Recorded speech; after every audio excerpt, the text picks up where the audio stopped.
manusia detik paham kausalitas. Apa kausalitas? Sebab dan akibat. Adanya HP pasti ada sebab. Adanya komputer pasti ada sebab. Adanya rasa lapar pasti ada sebab. Detik manusia mencari sebab, maka manusia akan menemukan apa sebab terawal dari semuanya. Maka menunjukkan bahwa relasi. Makanya satu-satunya keyakinan yang boleh menyebut Allah itu sebagai Bapa hanya Kristen. Karena sebutan Bapa itu adalah sebutan terdekat. Misalnya ada lagu seperti Bapa sayang anaknya, ya kan? pelukannya daripada kubur. Kalau seandainya Bible tidak ada, Anda orang yang pertama menolak manusia bangkit dari kubur. Kenapa? Bible dan semua Al-Quran nggak? Semua kitab suci nggak? Ketika Anda melihat manusia ini kalau udah mati gimana? Ya dikubur. Kalau udah dikubur, ya udah mati. Bangkit nggak? Enggak. Berarti otak akan menolak kebangkitan dari kubur ini. Tapi kalau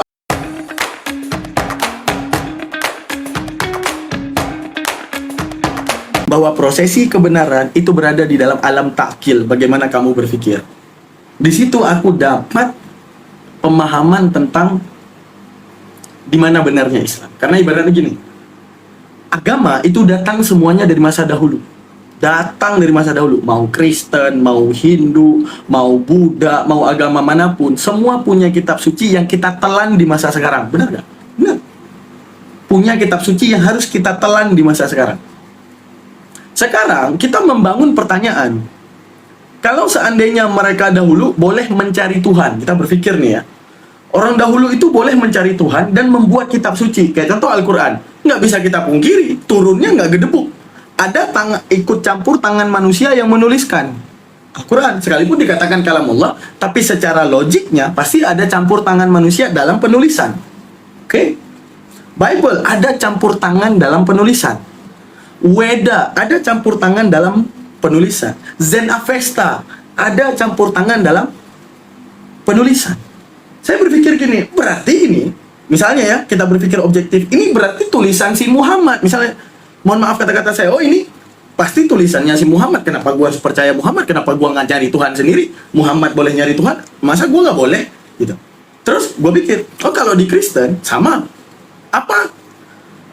Ini tulisannya para penulis. Kenapa mereka bisa mencari Tuhan dan mengatakan Tuhan? Kenapa gua nggak boleh cari sendiri? Lalu kemudian pencarian terhadap Tuhan, aku pikirin gini, dalil-dalil Al-Quran, Tuhan itu tidak serupa dengan makhluknya. Sedangkan selain daripada Islam ya boleh-boleh aja, mau Tuhan teofani jadi misalnya kayak mereka ya, Buddha itu jangan kalian kira menyembah patung, tidak. Mereka hanya menyembah mediasi daripada Tuhan. Paham nggak? Untuk mereka menguatkan spiritualitas mereka buat patung sebagai wujud bayangan dan afirmasi. Contoh gini, saat kita menginginkan satu mobil yang kita impikan, misalnya Rubicon, kita mewujudkan satu bayangan kepada Rubicon tersebut agar rasa ingin itu termaksud seperti yang dipikirkan pikiran. Sama, mereka membangun mediasi, bukan menyembah patung. Seakan-akan apa? Agar spiritualitas aku makin kuat, aku bikinin patungnya. Kan gitu. Mereka tidak menyembah patung, sama juga seperti Kristen. Setelah aku teliti, mereka tidak menyembah manusianya Yesus, akan tetapi mereka itu menyembah teofaninya, dan mereka meyakini bahwa kedagingan itu manusiawi. Benar nggak, Bro Fajar? Udah. Mereka meyakini teofani, bahwa kebaikan Tuhan karena ingin bertemu makhluknya. Oke. Akan tetapi teman-teman, saat kemudian aku didatangkan dengan kitab-kitab ini, ya saking kritisnya, didatangkan dengan kitab-kitab ini, aku berpikir, Tuhan tidak serupa dengan makhluk. Apa alasan ini? Apa alasan Tuhan tidak serupa dengan makhluknya? Oke, ketika kita menyampingkan Al-Quran dan semua kitab yang datang dari masa dahulu, kita coba mencari Tuhan. Karena ibaratnya gini, kalau seandainya semua kitab ini dituliskan boleh mengatakan tentang Tuhan, kenapa kita tidak boleh dan menciptakan kitab suci baru? Lalu kemudian aku berpikir, ya udah, Tuhan yang seperti apa aku mau sembah? Sehingga aku dapati satu pemikiran, nggak ada satupun yang di muka bumi ini yang pantas aku sembah. Ibuku nggak bisa aku sembah, karena aku tahu dia pasti bokep sama kayak aku. Dan apapun yang ada di muka bumi ini, nggak bisa aku sembah. Sehingga aku pikir, ini logik nih apa dikatakan Al-Quran. Karena Tuhan adalah kata-kata lain daripada segala pembeda kata-kata. Maksudnya gimana? Kita bisa membedakan meja dan kursi. Membedakan meja dengan manusia, membedakan manusia dengan biawak, biawak dengan patung, patung dengan laptop, laptop dengan HP. Ketika ada kata Tuhan, layaknya otak berpikir beda, bukan berpikir sama. Oh, ini maksud Al-Quran. Gitu. Terus dengan di kemudian hari aku teliti semuanya. Teliti semuanya, karena ibaratnya gini, kalau seandainya di Kristen, aku hanya bertanya, aku di tahun 2025 tidak pernah melihat sosok tersebut. Bagaimana kalau seandainya aku ditipu tulisan ini? Gitu. Karena apa? Pikiran aku tidak menangkap seorang manusia bisa jadi Tuhan. Paham maksudnya? Bukan menyalahkan kitabnya, bukan. Kalau di dunia ini aku dapat meyakini, contohnya paling kurang ibuku dengan segala kebaikannya terhadapku, ngasih makanku hingga aku dewasa, aku bisa sembah dia. Maka kalau ada kitab yang mengatakan Tuhan Tuhan adalah manusia, aku akan terima. Buktinya ibuku saja bisa kulayakkan untuk kusembah, gitu. Akan tetapi detik manusia di tahun 2025, walau bagaimanapun keadaannya, tidak ada yang menyembahnya. Seperti contoh David Copperfield, banyak trik sulap. Bang Daman, habis waktu ini gantian ya, biar teman-teman nggak pada ngamuk nih. Silakan. Oke. Sama kayak aku dengerin Fajar tadi aku diamukin, jadi nggak apa-apa. Ini sekarang Fajar terima aja diamukin sebelah. Santai aja, biarin ya penonton. Mampus sana, ya. Mampus sana kalian semua. Bentar lagi dengar Fajar, aku nggak mau potong, mau ku dengar sampai habis. Barusan mau marah lah kalian. Nah, terus David Copperfield, banyak trik sulap daripada David Copperfield ini yang nggak bisa dibuktikan, trik sulapnya dia. Dari situ aku paham tentang masalah mujizat. Apa yang aku pahami? David Copperfield menghilangkan patung Liberty dalam suratnya, dalam sulapnya dia. David Copperfield bahkan membekukan air mancur dengan satu sentuhannya. David Copperfield itu pesulap yang kita putuskan Fajar. Kenapa Fajar? Nggak tahu ini jangan itu memang kelakuan Tahla ini. Lanjut Pelanggaran. apa turun dulu naik lagi bagaimana? Lanjut aja. Aku. Oke. Nah, terus di spiritualitas itu ini buktinya sehebat apapun David Copperfield tidak ada satupun karena mengidolakan dia menyembah dia. Padahal apa yang dia lakukan sulap itu punya trik. Akan tetapi triknya nggak bisa dibongkar. Seharusnya mereka menduga David Copperfield ini adalah manusia ajaib. Di situ aku percaya. Oh, berarti mujizat para rasul ini terjadi. Dulu otak bodoh aku berpikir bahwa rasul itu melakukan semacam trik sulap untuk menguatkan diri mereka sebagai rasul. Oh, setelah aku tahu Islam baru tahu bahwa mujizat itu pemberitahuan Tuhan. Oke. Setelah itu kemudian bagaimana dengan segala mukjizatnya ini bisa diyakini Tuhan? Bahkan yang dilakukan manusia sekarang dengan segala kehebatannya tak mampu untuk dituhankan. Lalu kemudian, ya aku memantapkan bahwa tidak ada Tuhan yang paling benar selain Islam menjabarkan karena kesesuaiannya dengan logika. Lalu kemudian aku pelajari gramatikal. Apa itu gramatikal? Struktur bahasa Arab. Sehingga walau bagaimanapun fitnahan ya daripada kekristenan terhadap Al-Quran, ya, tidak lain mereka membahas daripada terjemahan, sedangkan teks asli tidak berbicara seperti itu. Gitu, Bang Fajar. Udah, lanjut.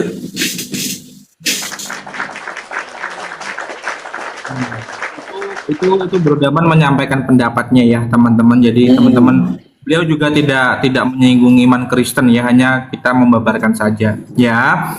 Nah, jadi kalau dari pandangan aku, kenapa aku bisa mempercayai Tuhan menjadi manusia? Ya, kita jawab menurut pandangan kita. Dan saya pribadi sebagai orang yang sudah Kristen ya, teman-teman, tanpa menyinggung keyakinan siapapun. Kita ngobrol dewasa. Jadi gini, teman-teman dan Bang Daman ya. Aku pun sebenarnya dulu juga nggak masuk akal kok Tuhan bisa menjadi manusia dan saya bisa menyembah manusia sedangkan saya ini manusia. Tetapi setelah saya coba untuk membuka hati dan mau belajar ya, nah saya ketika tahu bahwa Allah itu kan maha kuasa, jadi tidak ada satu orang pun yang bisa membatasi kemahakuasaan Allah. Wong dia mau jadi apapun bisa saja toh. Jadi kalau dari pembelajaran saya ya. Nah, kenapa dia harus menjadi manusia? Nah, mungkin kalau misalnya tentang keselamatan itu terlalu itu ya. Tapi pada intinya gini teman-teman. yang saya lihat atau pandangan saya. Kenapa Allah itu harus menjadi manusia yang kita percayai itu adalah Yesus Kristus? Karena gini, Allah itu menurut pandangan aku dia itu mau menyatakan dirinya. Karena kalau Allah yang roh, karena Allah kami Kristen itu roh ya, itu tuh nggak bisa ke dunia tuh terlalu besar. Tapi dia berinkarnasi melalui firman-Nya yaitu Yesus, karena dia pengen menyatakan bahwa aku ini ada loh, aku ini ada, gitu loh, aku ini ada. Pribadinya tuh aku Yesus, ya kan? Kemudian dan kalau kita lihat secara pandangan Alkitab bahwa memang betul-betul Yesus itu satu-satunya tidak berdosa, ya kan? Bahkan ketika berhadapan dengan Pontius Pilatus pun aku tidak mendapati kesalahan apapun pada orang ini, dan Pontius Pilatus pun mencuci tangan, ya kan? Mencuci tangannya, dan Alkitab menyatakan itu, bukan doktrin teman-teman, itu Alkitab menyatakan itu, ya kan? Nah setelah itu aku juga mikir, kalau sampai Yesus ini berbuat dosa, ya kayaknya nggak mungkin deh dia adalah Allah, dia adalah firman Allah, kayaknya nggak mungkin deh, ya kan? Nah dari situ Bang Daman, aku ketika mempelajari itu aku menilai bahwa kenapa Allah kami atau orang Kristen ini firman-Nya berinkarnasi menjadi manusia, karena dia mau menyatakan dirinya, mau menyatakan wujudnya, bahwa aku ini ada, aku ini maha kuasa, aku bisa menjadi manusia, aku bisa menjadi manusia, aku menyatakan diriku bahwa aku ini benar-benar ada, aku ini ada melalui pribadi Yesus. Dan kalau dibilang Yesus manusia biasa, terus siapa manusia yang bisa bangkit dari kematian? Kan begitu. Makanya begini Bang Daman, ketika kita percaya, ini saya pribadi aja deh, saya nggak menjerumus kepada keyakinan Bang Daman. Saya pribadi, saya percaya bahwa saya akan dibangkitkan setelah kematian, dan saya percaya bahwa saya pasti akan bangkit. Pertanyaannya yang sering muncul di pikiran saya adalah, siapa yang akan membangkitkan saya? Siapa yang sudah bangkit dari kematian? Kemudian Yesus Kristus menyatakan itu, dan dia betul-betul mati dan dia bangkit. Kemudian Yesus berkata, akulah kebangkitan dan hidup. Barang siapa percaya kepadaku, ia akan hidup walaupun dia sudah mati. Jadi kami mendapatkan, atau saya pribadi mendapatkan bagian dari kebangkitan yang dinyatakan oleh Yesus Kristus. Jadi ketika dari situlah saya bisa percaya bahwa saya pasti dibangkitkan, karena Yesus sudah lebih dahulu bangkit nih. Yesus sudah bangkit mengalahkan maut itu, dan kami yang percaya kepada Yesus pasti akan dibangkitkan walaupun kami sudah mati. Nah, itu dasar kita, dasar saya pribadi ya. Karena kita percaya kita semua akan mati dan kita pengen bangkit nih. Nah, siapa yang bisa membangkitkan kita? Dan kalau memang hanya kitab suci yang menuliskan dan tidak ada fakta sejarah ataupun Alkitab atau kitab suci yang menyatakan seperti itu, kita percaya dari mana? Ya kan, sedangkan Alkitab sudah ngomong begitu aja, kadang ada orang yang belum percaya, ya kan? Nah, jadi oleh karena itu ketika Alkitab mengatakan seperti itu, fakta sejarah menyatakan seperti itu, jadi saya pun juga meyakini bahwa saya akan mendapatkan kebangkitan dari apa yang sudah dinyatakan Yesus. Karena Yesus sudah bangkit, maka saya percaya dalam hati saya, karena dasar kita adalah iman ya. Iman itu kan kita percaya ya, kita percaya bahwa kita akan mendapatkan kebangkitan. Nah, jadi oleh sebab itu inilah alasan saya ya, Bang Daman Almantiki. Saya tadi tidak ada menyenggol keyakinan siapapun, ini pribadi saya, bagaimana sejauh ini saya mengenal kekristenan. Nah, oleh karena itu saya pribadi juga tetap teguh ya, mau jadi apapun, dan dulu dengan hal yang sebagaimanapun yang sudah saya alami ya, pengusiran dan segala macam, dan teman-teman yang sering lihat saya itu tahu ya, saya dulu diapakan bagaimana dan bagaimana, sampai sekarang puji Tuhan saya bisa mendapatkan pekerjaan yang sangat layak dan punya dan akan ada usaha sendiri. Nah, oleh sebab itu bahkan Rasul Paulus juga sudah menyatakan bahwa Allahku akan mencukupkan segala kebutuhanmu menurut kekayaan dan kemuliaannya dalam Kristus Yesus. Jadi kita teman-teman, saya pribadi ya, saya percaya bahwa saya dibiarkan Tuhan terjatuh tapi tidak sampai tergeletak. Nah, oleh sebab itu inilah alasan saya Bang Daman kenapa saya memilih kekristenan, karena puncak-puncak daripada karya keselamatan Yesus adalah kebangkitan. Kalau Yesus tidak bangkit, ya, kalau Yesus tidak bangkit, mungkin bisa dipastikan bahwa kekristenan tidak akan pernah ada di muka bumi kalau Yesus tidak bangkit. Karena oleh kebangkitan Yesus, kita percaya kita akan mendapatkan bagian dari kebangkitan itu. Seperti itu Bang Daman dari saya. Silakan Bang Daman, mungkin closing 2 menit ini. Saya istirahat ya. Silakan. Kamu gimana? Jadi pembuktian ya, Bro Fajar, pembuktian bahwa singa itu mampu mencakar kepada teman kita bukan karena kita punya cakar. Tapi saat kita membuktikan bahwa adanya potensi cakaran daripada singa, detik kita bisa melihat cakarnya singa tersebut. Begitu juga, detik kita tahu Tuhan Maha Kuasa di atas segala kuasa, tanpa harus dia bangkit sendiri untuk membangkitkan orang lain, pasti Tuhan bisa. Jadi ibaratnya gini, Bro Fajar menunjukkan standar kebangkitan di atas kebangkitan dirinya, karena dia bisa bangkit, kita pasti bisa bangkit. Standar ini dilandaskan oleh apa? Karena syaratnya tuh gini, membuktikan singa punya cakar, bukan dengan menunjukkan cakar kita gitu. Begitu juga, mengatakan Yesus bangkit, itu sifatnya imani. Apa sifatnya imani? Cuma kekristenan yang percaya. Sedangkan dalam Hindu tidak akan pernah percaya Yesus bangkit. Di dalam Buddha tidak percaya Yesus bangkit. Di dalam Islam tidak percaya Yesus bangkit dari kubur. Untuk menunjukkan itu ranah iman yang sifatnya cuma kalau Kristen maka percaya. Tanpa Kristen nggak percaya.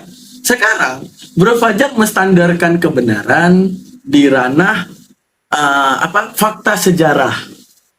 Dalam pemahaman teologi, nggak ada yang namanya fakta sejarah. Bisa nggak dibuktikan perkataan Bang Daman? Bisa. Kamu mengatakan bahwa Yesus benar karena fakta sejarahnya, dan saya percaya fakta sejarahnya karena kamu Kristen. Hindu, kalau kita bahas fakta sejarah, mereka nggak percaya sejarah Kristen, maka sejarah Kristen tidak fakta. Karena apa? Hindu punya sejarah teologinya. Dan tidak ada umat Hindu yang mengatakan sejarah aku salah. Untuk menunjukkan apa? Pembuktian terhadap benarnya satu ajaran bukan sejarah, karena ajarannya berbeda. Apalagi ada gap daripada sejarah yang saling bertabrakan. Umat Buddha dengan sejarahnya, umat Hindu dengan sejarahnya, umat Islam dengan sejarahnya, umat Kristen dengan sejarahnya. Untuk menunjukkan apa? Pembuktian di ranah sejarah tentang keberadaan, tentang adanya Tuhan itu ditolakkan. Karena pembuktian terhadap Tuhan itu eksperiensi. Apa eksperiensi? Di saat manusia melihat adanya penentuan di alam. Penentuan di alam saya ditentukan oleh siapakah itu, sehingga saya harus Daman, dan saya harus lelaki, dan saya harus lahir di 96. Saya itu harus berada di sini sekarang. Kenapa saya tidak Fajar yang lahir di tahun kapan dia lahir dengan segala penentuan? Di situ manusia berpikirkan pasti ada Tuhan. Menunjukkan apa? Tanpa harus Tuhan menyatakan diri, otak manusia telah menyatakan Tuhan karena mencari penentu daripada semua ini. Jadi ibaratnya Tuhan tak menyatakan diri bagaimanapun, otak manusia detik paham kausalitas. Apa kausalitas? Sebab dan akibat. Adanya HP pasti ada sebab. Adanya komputer pasti ada sebab. Adanya rasa lapar pasti ada sebab. Detik manusia mencari sebab, maka manusia akan menemukan apa sebab terawal dari semuanya. Maka menunjukkan bahwa Tuhan menyatakan diri agar ternyatakan terhadap manusia itu tertolakkan karena otak manusia sendiri yang menyatakan Tuhan. Ibaratnya kalau tanpa ada kitab suci, nggak usah ada kitab suci, mau Al-Quran, mau apapun, nggak ada pemahaman Tuhan. Otak manusia akan terus bertanya, hidup kita ini dari mana ya?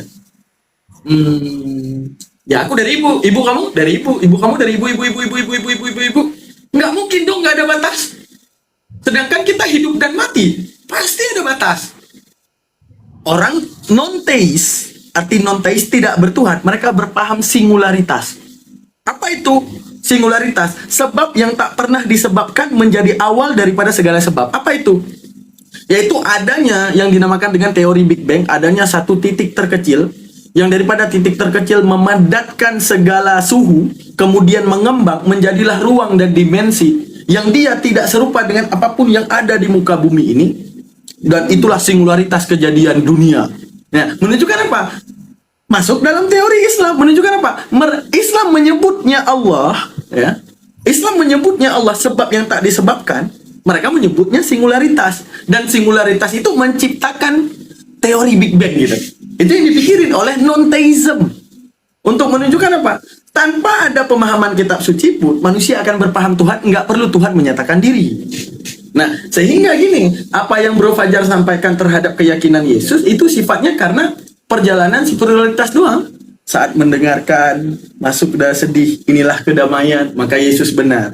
Tapi pembuktian kebenaran untuk mengajak orang kembali terhadap kebenaran, pembuktiannya apa? Karena ibarat gini, kayak tadi, membuktikan singa itu bercakar, bukan dengan kita ngasih nampak cakar kita, tapi dengan kita menunjukkan singa dengan cakarnya, dan bagaimana singa berburu.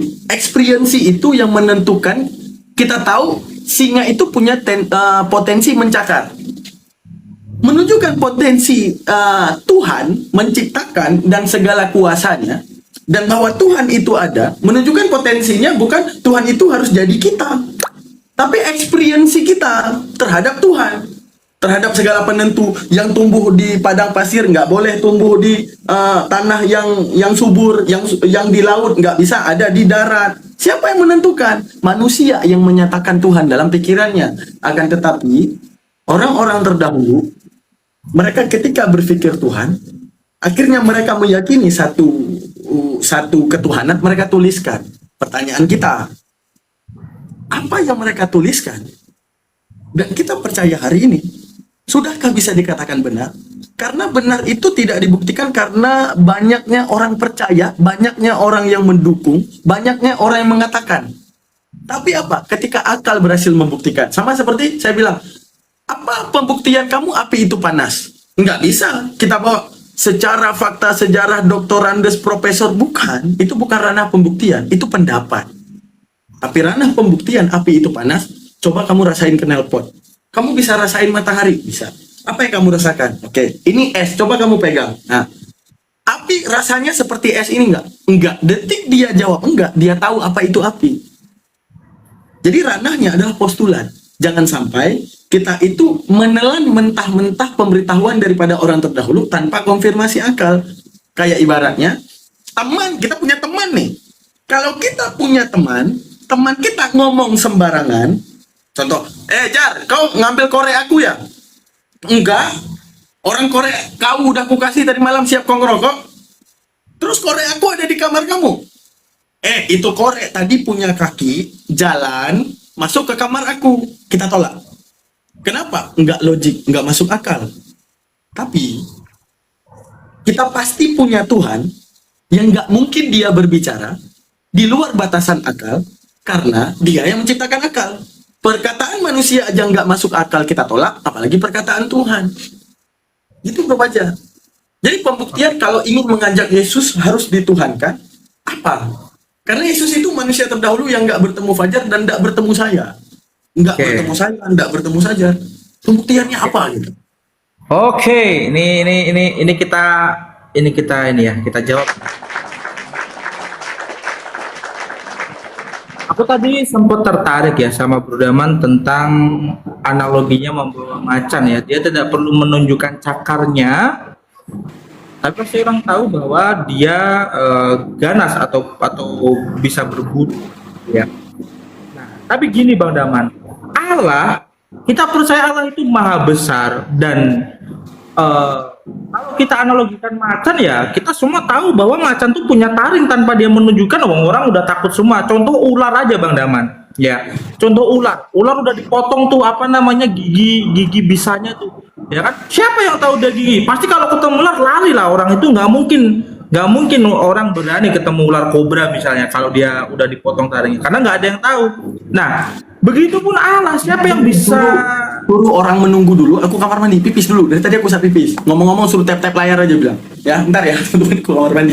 Ya teman-teman, bahwa kita percaya bahwa Allah itu maha besar, ya toh. Siapa yang tahu Allah bagaimana? Allah itu dia seperti apa? Allah itu dia sifatnya bagaimana? Kalau yang Burdaman katakan seperti singa tadi. Nah, kalau ular, semua orang tahu ular berbisa. Gigi bisanya udah dipotong, orang ketemu ular tetap lari. Nah, maksud saya adalah kenapa sih saya nggak bawa ranah orang Kristen, saya pribadi. Kenapa sih saya ini menuhankan Yesus, ya kan? Nah, karena gini, satu-satunya Allah yang mampu menyatakan dirinya sebagai manusia hanya Yesus. Apa alasannya selain dengan karya keselamatan?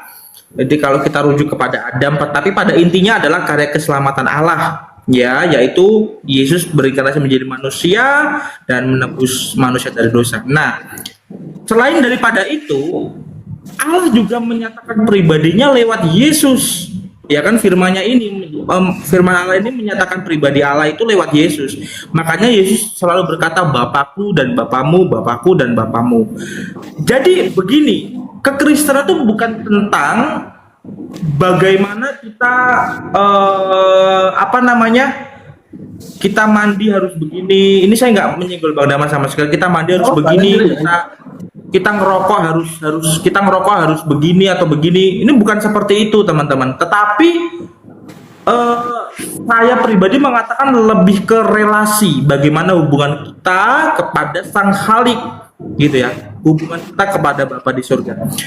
Relasi. Makanya satu-satunya keyakinan yang boleh menyebut Allah itu sebagai Bapa hanya Kristen. Karena sebutan Bapa itu adalah sebutan terdekat. Misalnya ada lagu "Seperti Bapa sayang anaknya", ya kan?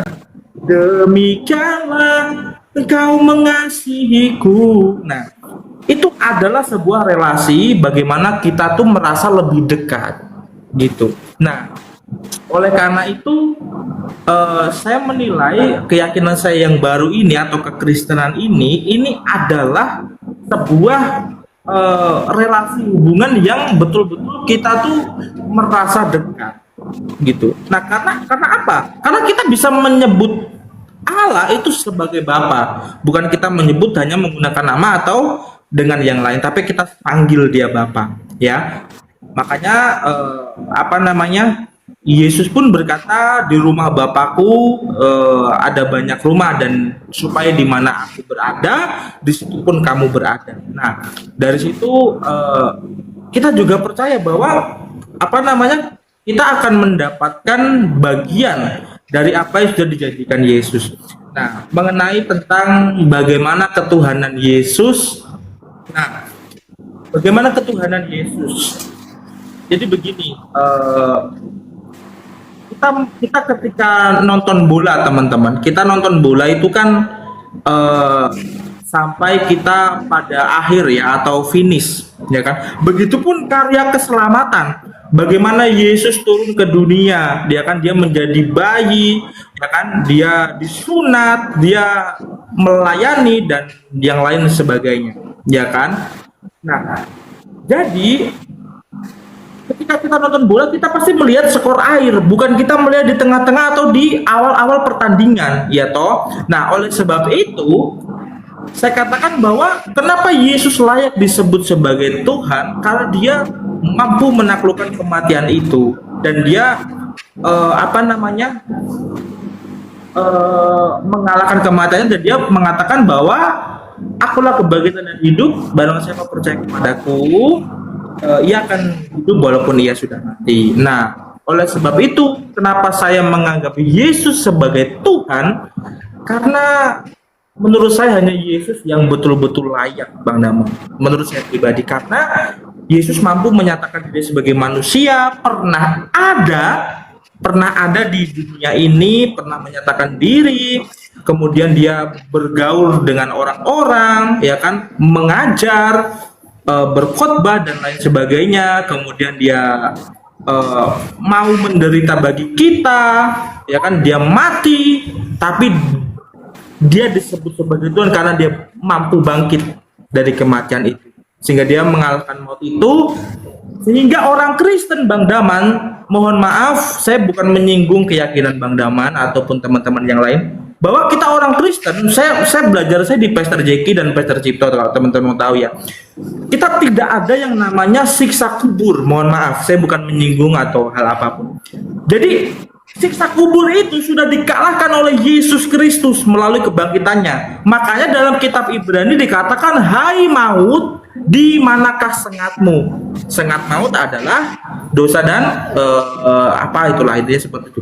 Nah, jadi kita sudah nggak ada siksa kubur, Bang Daman. Makanya di dalam Tesalonika berapa, 1 Tesalonika berapa, di situ ada dikatakan bahwa pada intinya begini, orang Kristen ketika mati tutup mata di bumi, buka mata di sorga. Karena kami sudah tidak mengalami siksa kubur, berkumpul di sini dan di sana, seperti itu kan. Nah, seperti itu. Jadi pada intinya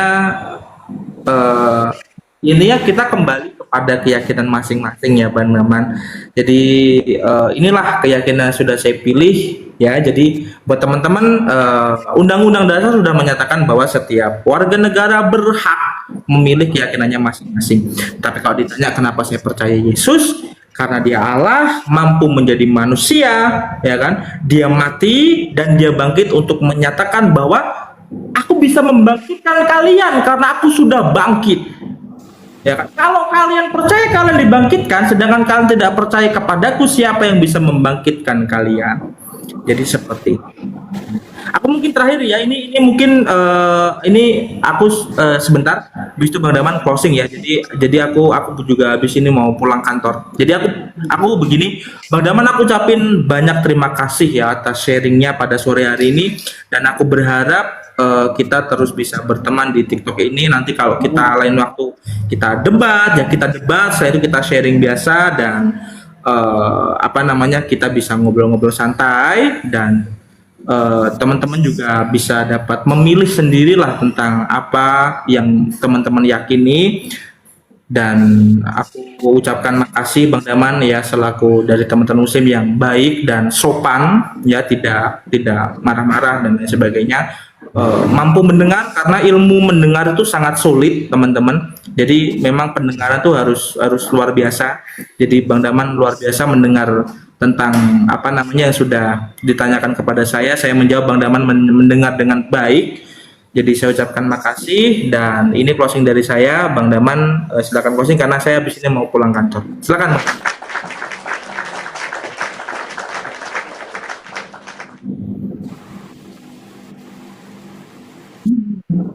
Ya. Udah kayak debat beneran nih. Belum selesai ya, enggak. Udah kayak debat beneran nih. Nunggu selesai nggak ada. Gini, Bro Fajar, apa ya? Tuhan menciptakan kita akal. Pasti dia juga yang paling tahu konsekuensi akal. Sekarang kita membuktikan sesuatu itu di ranah pengaturan definisi. Artinya, kita membahas mobil bukan karena bannya. Kita membahas mobil bukan karena atapnya, tapi kita bahas mobil menentukan definisinya, sehingga tidak ada orang yang mengatakan kucing adalah mobil. Karena apa? Definisinya kita tahu, kan gitu. Begitu juga tentang Tuhan. Saat kita mengatakan Tuhan, apa yang kamu setujui daripada Tuhan? Tidak ada awal, karena dia sebab utama yang tak disebabkan. Berarti adanya gap pemikiran bahwa kalau disebabkan bukan Tuhan. Kayak contoh, apa yang dikatakan dengan mobil? Mobil itu punya esensi, dia benda padat. Berarti setiap yang lembek bukan mobil. Berarti setiap yang cair bukan mobil. Itu otak kita. Begitu juga saat didapati kelahirannya Tuhan, maka menunjukkan apa? Ada yang dibatalkan apa? Sebab yang tak disebabkan. Buktinya dia bersebab. Satu. Terus Tuhan itu apa? Yang mengatur hidup hingga selama-lamanya. Menunjukkan apa? Dia kekal. Maka arti menyebut Tuhan kekal, kita wajib membatalkan di akal kita yang tidak kekal bukan Tuhan. Gitu. Terus penjelasan daripada Bro Fajar masalah karena Yesus berhasil bangkit dan menaklukkan maut, itu iman. Jangankan ke saya, kalau Anda bicarakan ini dengan yang bukan Islam, mau itu Hindu, mereka tidak percaya kebangkitan Yesus menaklukkan maut. Sama seperti Bro Fajar, tidak akan pernah percaya Nabi Muhammad membelah bulan. Karena apa? Itu sifatnya tendensi iman. Arti tendensi iman, kamu kuat di dalam iman tersebut, kamu meyakini. Tapi tendensi iman, ini bukan barang dagangan, karena nggak laku. Saya ngomong ke Hindu misalnya, Nabi Muhammad belah bulan, nggak percaya. Nabi Muhammad itu bisa mengeluarkan susu dari tangannya, nggak percaya. Karena mereka punya dewa mereka yang mereka yakini kuat. Sama juga, saya meyakini Yesus itu bangkit dari kubur. Sedangkan Bro Fajar tidak menyaksikan kejadiannya dengan sebenar-benarnya. Menunjukkan Anda membaca seakan-akan ada manusia tersebut dan penaklukannya daripada kubur. Kalau seandainya Bible tidak ada, Anda orang yang pertama menolak manusia bangkit dari kubur. Kenapa? Bible dan semua Al-Quran nggak ada. Semua kitab suci nggak ada. Ketika Anda melihat manusia ini kalau udah mati gimana? Ya dikubur. Kalau udah dikubur, ya udah mati. Bangkit nggak? Enggak. Berarti otak akan menolak kebangkitan dari kubur ini. Tapi kalau ada tulisan yang mengatakan bahwa adanya kebangkitan dari kubur, lucunya otak mengimani. Maka mengimani manusia yang tak pernah dilihat hanya sekedar tulisan bahwa dia berhasil bangkit dari kubur, ini sifatnya iman. Arti iman, Anda sebagai Kristen, ya Anda percaya. Tapi membuktikan ini kepada orang yang bukan Kristen, lebih baik ditahan. Seperti ke Hindu, seperti ke Buddha. Kenapa harus ditahan? Mereka tidak percaya kebangkitan ini.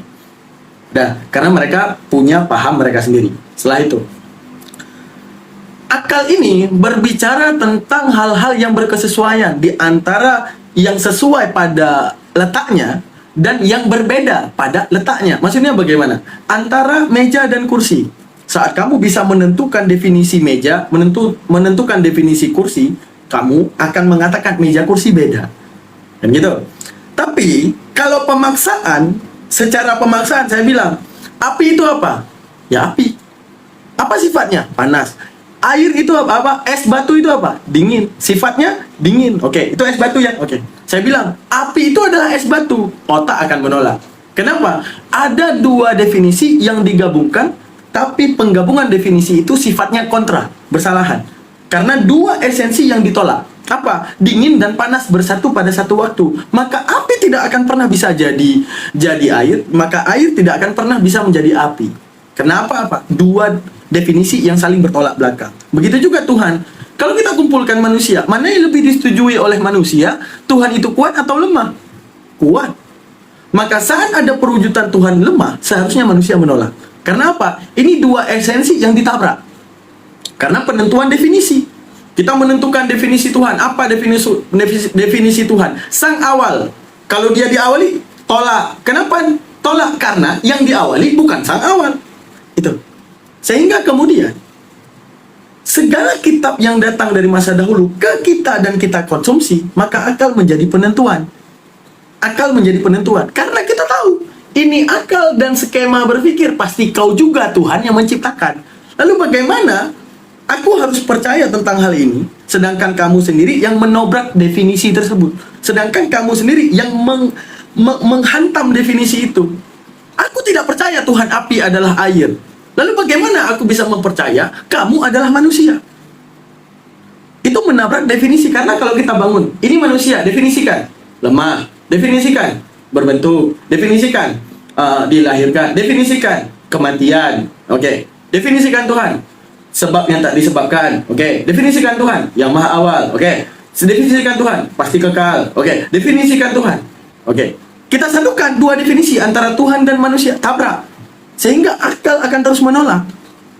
Nah, sehingga kita akan bertanya kepada Tuhan, kalau kamu memang mau jadi manusia dan melayakkan dirimu menjadi manusia, kenapa kau ciptakan akal yang menolak? Itulah kalau Islam mengedepankan bagaimana pembuktian akal. Begitu Bang Bro Fajar. Itu sekian daripada penutupan. Mungkin ditanggapi lagi, karena kalau tanggapi lagi nanti ada penanggapan lagi lebih baik. Amin, bagaimana? Pamit Oke. aja. Karena Makasih ya. aku masih di kantor juga. Jadi apa sambil ini toh. Tadi nggak sengaja juga pengen live aja. Jadi kebetulan ketemu Bro Daman. Ya. Jadi thank you ya buat teman-teman muslim juga. eh aku juga minta maaf kalau ada tutur kataku ya yang kurang berkenan di hati teman-teman.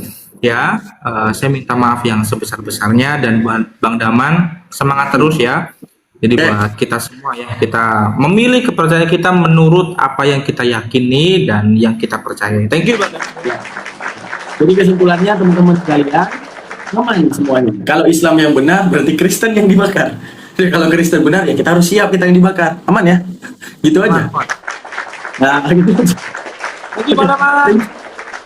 Thank you ya. Bye-bye. Oke, kita putusin ya, nggak ngerti aku. Gitu guys. Jadi kalian sabar dulu, jangan marah-marah. Jadi marah-marah. Jadi ya gapnya yang paling menarik, tau nggak gapnya? Masalah pernah Islam, pernah mondok. Lucu teman-teman, karena pondok itu punya expertnya kan gitu ya. Pondok itu punya expertnya. Tapi kalau expertnya nggak bisa dijelasin berarti nggak pernah mondok gitu. Sekarang pembuktian pernah Islam. Pernah Islam ketika kita tanyakan Tuhan di Islam bagaimana? Oh kalau detik dia nggak tahu tentang Tuhan Islam, ya wajar dia pindah mencari Tuhan yang lebih dia tahu, kan gitu. Berarti tidak ada, ibaratnya gini, adanya ketidakadilan terhadap diri dia sendiri. Apanya ketidakadilan? Tuhan Kristen dipelajari, Tuhan Islam enggak. Seharusnya detik kita meyakini satu agama lain benar, kita harus pelajari dulu kitab kita. Jadi ibaratnya gini, contoh aku mau pindah Kristen, berarti aku akan mengganti Al-Quran dengan Bible. Bentar, jangan dulu aku ke Bible, oke? Aku pelajari Al-Quran. Sejauh apa Al-Quran ini? Ngomong apa ini Al-Quran? Detik aku udah tahu, oh berarti aku nggak akan nggak akan ragu lagi kalau aku berpindah. Baru buka Bible. Ternyata kita akan dapat gap perbandingan. Bukan berpindah secara hanya modal yakin, nggak bisa. Karena untuk menyalahkan sesuatu kita harus punya dalil yang kuat terhadap salah. Dan saat kita ingin menyalahkan sesuatu, kita itu juga harus punya dalil yang kuat untuk mengatakan itu benar. Gitu guys. Makanya apa ya? Dulu aku niat banget pindah Kristen, bukan soal Kristen, aku mau ateis sebenarnya guys dulu. Karena aku yakin kalau Tuhan itu ada pasti dia memaklumkan semua agama. Ataupun kalau Tuhan itu ada, pasti Tuhan itu menjabarkan dirinya dengan hal yang simpel karena dia menciptakan akal. Akhirnya karena nafsuku, aku ingin Kristen. Kenapa? Karena ibadah sehari. Islam itu capek banget. Belum lagi puasanya, belum lagi sholatnya, belum lagi aturannya, belum lagi berat. Jadi kalau seandainya pindah Kristen deh, seru gitu. Sebelum saya kenal Hindu guys, sebelum kenal Hindu dengan semua lagu-lagu Hindu, sebelum kenal itu, saya belum kenal itu. Udah, ujung-ujungnya ketika saya melihat nyanyian-nyanyian Hindu, masuk ke hati itu guys. Terus setelah saya pelajari, ini Al-Quran ini nggak bisa disalahkan kalau mau belajar. Itu yang jadi masalahnya. Ini Al-Quran setelah saya pelajari, ini nggak bisa disalahkan. Jadi saya nyari celah untuk salahnya Al-Quran, nggak bisa. Karena memang nggak salah ketika dipelajari. Nah, jadi kita jangan sampai sama seperti hal tersebut. Kalau seandainya antum punya pikiran mau pindah dari Islam, saya setuju, bagus. Tapi sebelum itu, pelajari dulu Islam bilang apa, sampai kamu benar-benar tahu, baru pindah. Ya, pindahnya punya alasan untuk menyalahkan, punya alasan untuk membenarkan. Enggak seperti tadi, tidak tahu alasan untuk mengatakan salah, tidak tahu alasan mengatakan benar. Karena apa? Postulat dan pemikirannya tidak punya. Itu guys. Ya.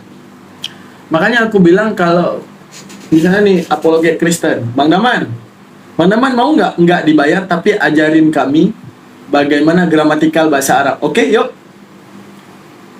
Kita akan pakai Kitabul Muqaddas. Apa itu kitab Muqaddas? Kitab bahasa Arab di Kristen. Nah, nggak usah pakai Al-Quran. Nanti kamu bilang aku mendoktrin. Oke, kita pakai Kitabul Muqaddas, kitab Bible bahasa Arab. Lalu kita bahas gramatikalnya. Kita bahas gramatikalnya. Nanti setelah kita bahas gramatikal, nah terserah kamu nyari fitnah dalam Al-Quran karena kamu udah paham. Jadi ibaratnya kita bisa dalam hal objektivitas, silakan. Kalau Anda nggak paham gramatikal bahasa Arab, ayo belajar dengan saya. Semua apologet Kristen, silakan naik ke room saya.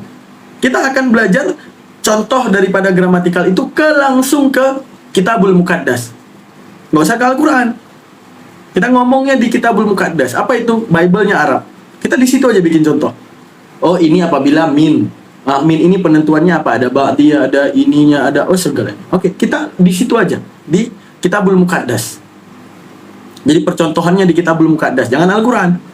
Setelah antum semua udah selesai dengan ilmu gramatikal, silahkan cari kesalahan Al-Quran.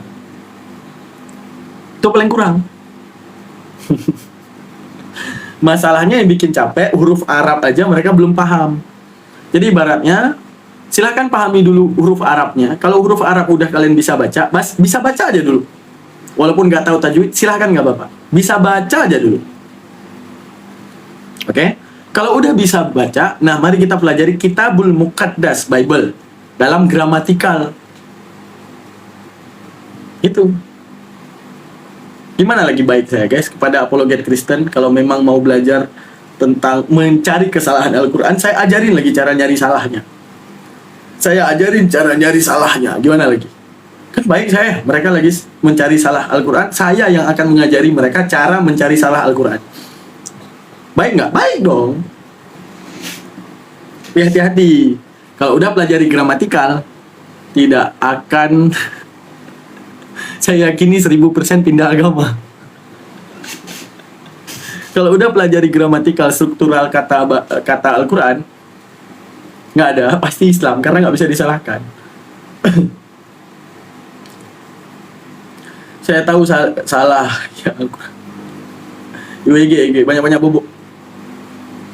Ustaz Daman kan orang Aceh, sehat-sehat. Kasih pengertian mereka biar tidak menghujat. Ya, gitu ya teman-teman ya. Oke lah, aku udah up video, udah coba aku lihat.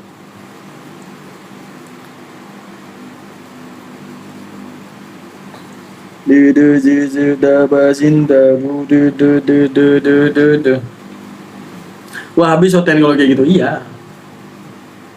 Gitu ya teman-teman. Oke, udah asar. Kita mau sholat dulu. Makasih gift-giftnya, makasih tap-tap layarnya. Jangan lupa ikut pengajian Al-Quran 2 jam aja sehari. Di nama TikTok saya Ngaji Kala Asa. Nah, di situ pengajiannya. Ya, Ngaji Kala Asa. Ini saya ketik ya. Saya ketik dulu. Gimana cara ketiknya?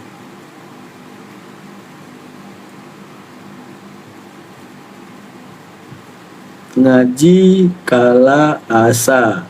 Nah, itu nama TikToknya, di follow. Nanti malam kayak biasa kita tetap adanya pengajian ilmu tafsir. Tuh, Ngaji Kala Asa. Gimana cara ini? Nah, itu nama TikToknya, di screenshot dulu. Nah, itu di screenshot. Ya, itu pengajiannya setiap malam jam 8. Nah, itu yang kita bahas adalah internal kita, yaitu gramatikal bahasa Arab dalam memahami Al-Quran. Insya Allah penjelasannya itu simpel dan mudah, insya Allah. Jam berapa bang? Jam 8 malam. Saya kasih contoh kepada kalian ya. Bang, galakkan. Ya memang mantiknya, semua ilmu masuk guys. Semua ilmu masuk, mau mantik, mau balaghah, kita masukkan semuanya. Artinya itu setiap hari. Iyalah, kecuali hari Minggu. Oh, ini yang nanya orang yang sering ini. Orang yang sering ikut ngaji guys. Ntar ya aku kasih nampak gimana pengajiannya.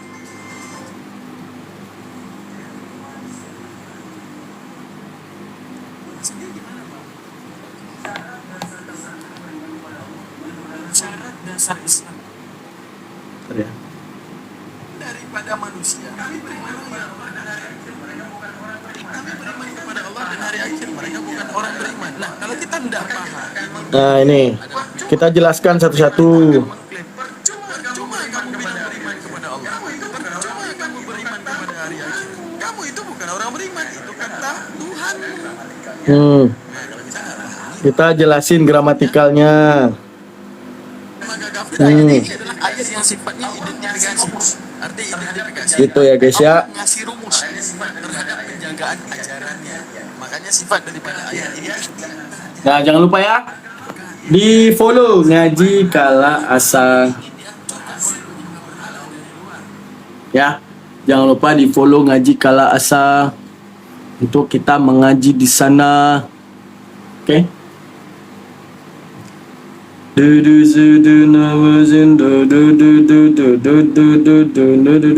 Pakai PKE apa itu? Ya, jangan lupa guys ya. Di YouTube ada juga di YouTube. Di YouTube itu bukan liputan, reply-nya. Jadi kalau nggak sempat ngaji hari ini, nonton di YouTube.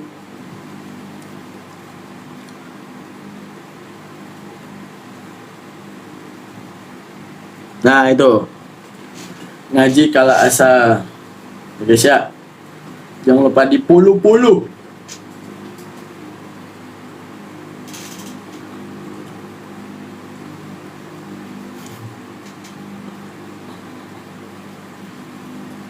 Selami dan kaji nanti Ali Imran nomor berapa ya?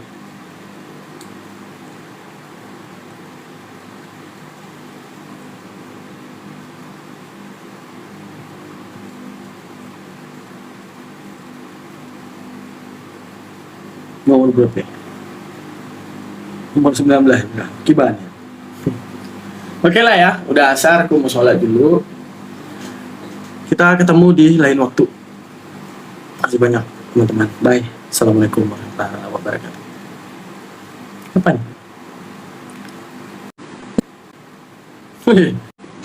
Aku mau sholat dulu. Gimana Bang Dominik? Lu mau sholat dah. Ya udahlah. Kalau mau sholat. Nggak, emang apa yang mau dibahas? Nggak apa-apa. Ya masih. enggak, mau ngobrol-ngobrol aja, mau sharing-sharing, mau cerita-cerita. Ya gimana? Lu mau sholat dulu lah. Oke. Mantap. Kapan ini live lagi? Nanti malam. Siap sholat, Tapi ada waktu lu kalau lagi. malam kan ini kan, udah nggak naikin tamu kan, ada pembahasan kan. Kalau naikin tamu itu masuknya jam 10. Jam 10 naikin tamu. Oh. Jadi selesai pembahasan, tafsirnya selesai, naikin tamu. Tapi Bang Daman ini rutin ya, kayak pengajaran-pengajaran gitu sih. Benar. Karena gini, apa ya, sering ya debat sama aku. Aku tuh penguasaannya gramatikal. Penguasaan aku tuh gramatikal. Jadi nggak akan ngefek bawa tokoh apapun, mau profesor manapun, nggak akan ngefek. Kenapa? Karena gramatikalnya nggak bicara itu. Karena pembuktiannya itu karena gini, kita ngomong aja Bang Domini, kita ngomong aja, memilih kata-kata agar orang bisa paham. Al-Quran juga sifatnya kan informasi, juga ada pemilihan kata-kata. Misalnya mutawafika yang kemarin, memang artinya wafat. Nih aku bilang nih, kalau bisa direkam, akan salah orang Islam kalau mengartikan itu bukan wafat. Memang wafat. Tapi masalahnya gramatikal berbicara tentang hal yang akan datang, bukan kejadian sekarang. Secara gramatikal. Tapi Bang Daman, ada juga teman aku yang Islam, maksudnya ngobrol gitu kan. Itu dia ngotot, bukan mewafatkan, tapi mengangkat. Apa Ya, itu. karena ngelihat terjemahan Kemenak ya? Kalau kita lihat Kemenak kan memang mengangkat kan. Bisa Nah. jadi. Jadi ibaratnya gini, nggak akan bisa itu kita bilang mengangkat. Pertama, alasannya kenapa nggak boleh artinya mengangkat? Kenapa? Pertama, sahabat-sahabat di era Rasulullah, orang paling dekat dengan Rasulullah, mereka aja bilang wafat. Bagaimana kita mencampuri artinya? Itu satu dari segi pemahaman tokoh. Terus, kalau kita buka bahasa Arab, ya, arti mutawaffa bukan diangkat. Secara kamus aja nih. Secara kamus. Artinya wafat. Secara kamus. Memang wafat artinya.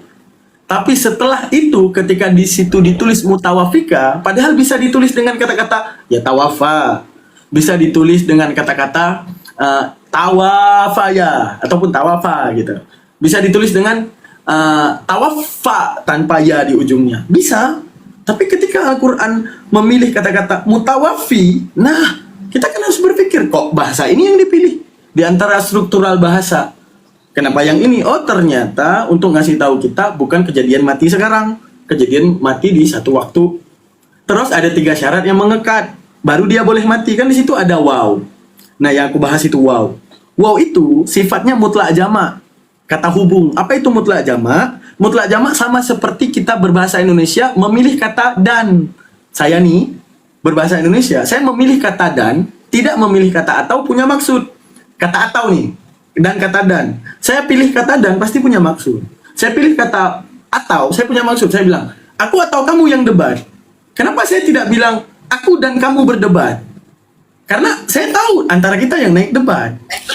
Ya pemilihan ininya lah ya, pemilihan katanya gitu ya, menentukan artinya gitulah, intinya kan ke situ lah ya. Benar. Tapi Jadi oke lah Bang Daman, gua nggak enak nih, lu mau sholat tadi. Gua pikir lu pas mau bilang sholat udah ketekan pula ini tadi. Nah, iya. Ngobrol-ngobrol. Jadi kita naik dulu. Thank you ya. Siap. Bang Daman ya. Oke, izin dulu teman-teman. Bye. Assalamualaikum. siap. Ntar lagi kita Yuk. balik.